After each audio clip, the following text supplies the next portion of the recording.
Please review this video for instructions regarding your pet's care in the postoperative period. When you arrive at the hospital to pick your pet up from surgery, a technician can address any questions that you may have regarding these instructions. Your discharge technician will also discuss any medications that your pet needs to take and when and how to administer them. Your pet will be sent home with several medications following their surgery. Please complete all medication courses as directed on your pet's discharge instructions. Do not stop any medications without consulting a member of Dr. Snickard's team. If you are concerned your pet may be experiencing side effects of a particular medication, please call to discuss with a member of Dr. Snickard's team. Orthopedic surgeries create pain and inflammation. The pain medications that have been prescribed are important to help manage not only your pet's discomfort, but to reduce inflammation at the surgery site. Pain charts can be useful in determining if your pet is painful, but pets can also be good at hiding their pain. Therefore, your pet's pain medications must be continued for at least 2 to 3 weeks following surgery, unless otherwise directed on your pet's discharge instructions. We will now discuss how to use one of these two pain scales to determine if your pet is painful following their surgery. For cats, their ears will be facing forward, eyes opened, muzzle relaxed, whiskers will look loose and curved, and their head will be above the shoulder line if they're comfortable and feeling good. For cats that are starting to get painful, their ears will be slightly pulled apart, eyes partially opened, their muzzle may be mildly tense, their whiskers might be slightly curved or straight, and their head will start to droop and be aligned down with their shoulder line. For cats that are more painful, their ears will typically be flattened and rotated outwards, their eyes will be squinted, their muzzle will be tense, their whiskers will be straight and moving forward, and their head will be bowed down a little bit below the shoulder line or tilted down. Other signs of pain in cats can include hiding behaviors or refusal to eat. To determine if your dog is painful, you want to look at their body language. Your dog should be comfortable when resting, look happy and content, and not bothering their surgical site. If your dog is becoming painful, they may look unsettled, restless, they may appear uncomfortable when resting, they may groan, whimper, or cry, or lick the surgical site. Their ears may start to droop, or they may develop a worried facial expression. They can also develop reluctance to respond or move when you beckon them, and they're less eager to interact with you. Another good way to determine if your pet is painful for either a cat or a dog is to pet them along their back and then gradually work your hand down towards their incision and gently touch the area. And if your pet flinches away, whimpers, or cries, that might be an indication that they're feeling some pain at the surgical site. If you feel that your pet is not well managed by the pain medication that we've provided following their surgery, please reach out to us and we'll develop a plan to keep your pet comfortable. Please do not administer anything over the counter to your pet as far as pain medications go. Human pain medications can be quite toxic to pets.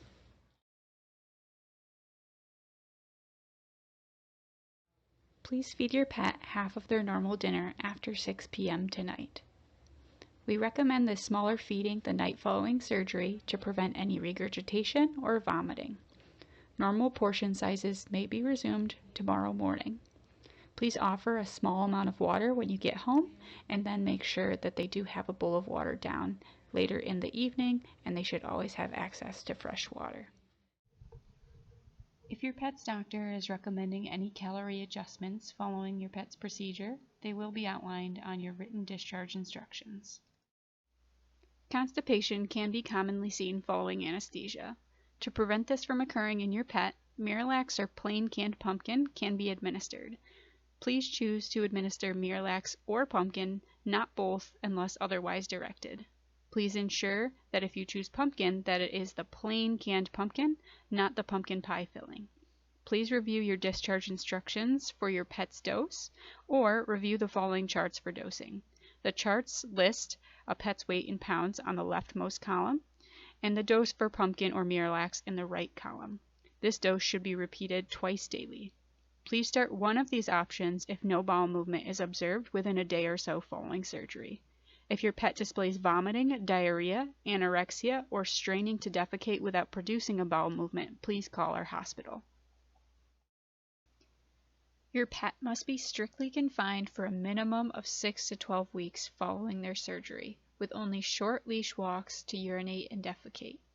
Please review your pet's discharge instructions for the confinement period recommended specifically for your pet's case. Please restrict activity to one room of the house or in a kennel, cage, or crate. Please do not allow free access to the stairs. If stair use is necessary for your pet, it should be on a leash, slow, and controlled. Do not allow your pet to access furniture or any off-leash activity during the confinement period specific to your pet's case. Do not leave your pet unattended or off-leash outside. Do not allow unsupervised interaction with other pets in the house. Do not allow running, jumping, or rough play. Failure to follow exercise restriction instructions can result in complications and additional financial cost, and can prolong the recovery time.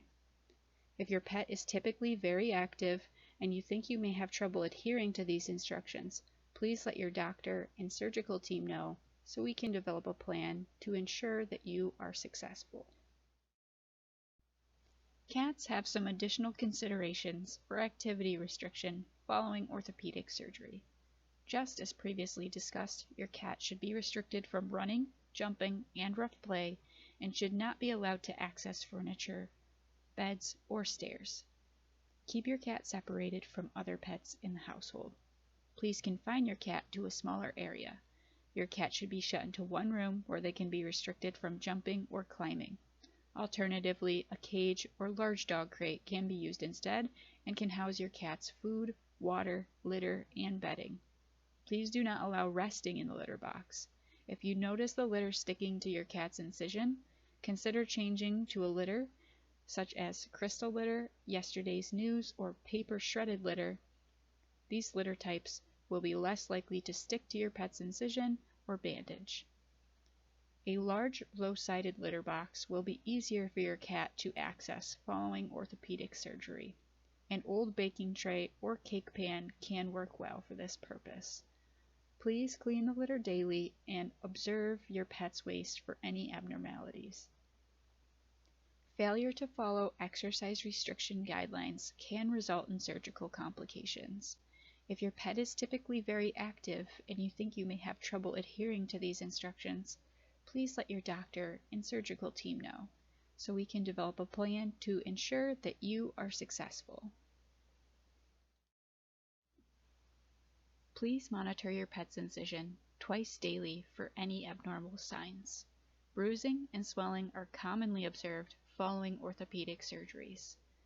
Please look at your pet's incision when you arrive home from the hospital so you know what degree of swelling and bruising is already present. If you're noticing increases in redness, swelling, or bruising, please reach out to our hospital. A small amount of blood-tinged discharge can be observed the day of surgery. However, if you're noticing any other discharge, or if the discharge is continuing beyond the day of surgery, please reach out to our hospital. The swelling observed along the incision line will drop with gravity over a period of 1 to 3 days. This is expected and normal. We recommend taking a photo of your pet's incision shortly after arriving home from the hospital. This will allow you to more easily monitor for changes in your pet's incision. Utilizing a cold compress following your pet's procedure is recommended. This helps to manage pain and inflammation at the surgery site. Please use any soft ice pack that you would use on yourself and apply it to the incision with a barrier layer. This barrier layer can consist of a clean towel or clean washcloth or a stack of paper towels. This layer is important to prevent any bacteria or moisture from getting into the incision. Please utilize the cold compress 3 times daily for 10 minutes at a time for at least 3 to 4 days following your pet's procedure. If fur or litter begins to stick to your pet's surgery site, intermittent, slightly damp but not wet, warm compresses can be applied to the area to soften the material. Then, tease the material off the surgery site with a cotton swab. If you are not comfortable performing this procedure, or if you are concerned about the incision, please call our hospital. If your pet is being sent home with a bandage, it will likely cover the incision area, and you may not be able to inspect the incision area as we discussed earlier in this video. Therefore, we would like you to inspect the bandage twice daily to monitor for any issues. We'd like you to monitor for the bandage slipping, if it becomes damaged or chewed, develops an odor, or becomes soiled or wet. If you are able to see the toes of your pet through the bandage, please check the toes twice a day. Swollen toes indicate poor blood circulation to the foot. If the toes are covered by the bandage, please monitor for swelling above the bandage. If you're noticing any issues with the bandage, please reach out to us and we will replace it for you. Do not alter or add to the bandage in any way or attempt to replace it. Placing a bandage improperly can cut off circulation to the limb and cause damage. When your pet goes outside with a bandage on, a plastic bag over the bottom of the bandage or a Medipaw boot should be utilized to prevent the bandage from becoming wet or getting dirt onto it. The plastic bag should be removed immediately once your pet returns inside. Any bag that is placed should not be secured with a rubber band. Your pet's bandage will typically need to be replaced every 5 to 7 days, or sooner if the bandage becomes wet, soiled, or is slipping. The bandage changes will continue until your pet no longer needs a bandage placed. Please discourage your pet from licking, chewing, or scratching at the surgery site. Licking, chewing, or scratching of the surgical incision may result in trauma, dehiscence or opening up of the incision, or infection of the surgical site, prolonged healing or recovery period, or additional financial cost. A recovery wear item will be provided to avoid these complications and additional financial cost. The recovery wear must be worn at all times for 2 weeks, or until your pet's suture or staple removal if applicable.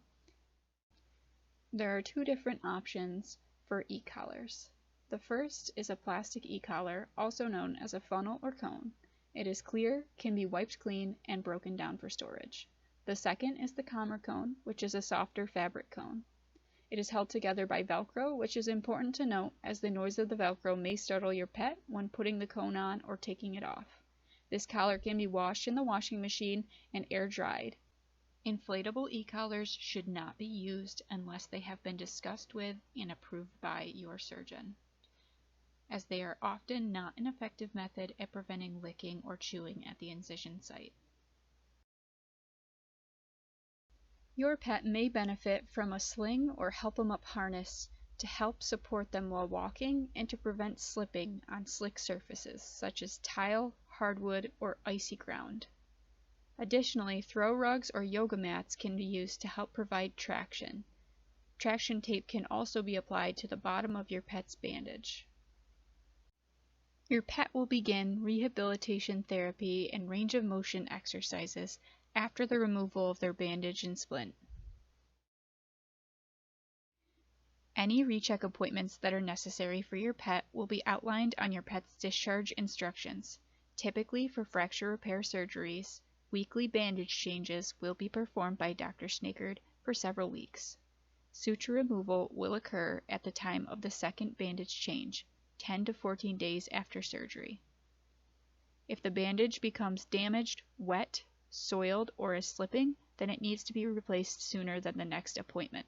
Please call our hospital to schedule a sooner appointment. On the days of the bandage changes, there will be a charge. Please review your initial estimate that was provided to you. We will recheck your pet's radiographs to assess healing in several weeks. Sedation will be necessary to obtain positioning for these radiographs, so please do not feed your pet the morning of that appointment.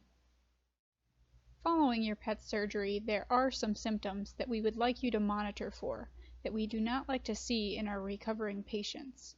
These symptoms include vomiting or diarrhea, loss of appetite, refusal to drink water for more than 1 day, profound weakness or lethargy, no urine produced for 24 hours, pale or bluish gums, changes to breathing, or difficulty breathing, or problems with the incision site. Please reach out to us if you notice any issues or call a veterinary emergency center, such as Cornell or Veterinary Medical Center. Cornell's number is 607-253-3060. Veterinary Medical Center's phone number is 315-446-7933.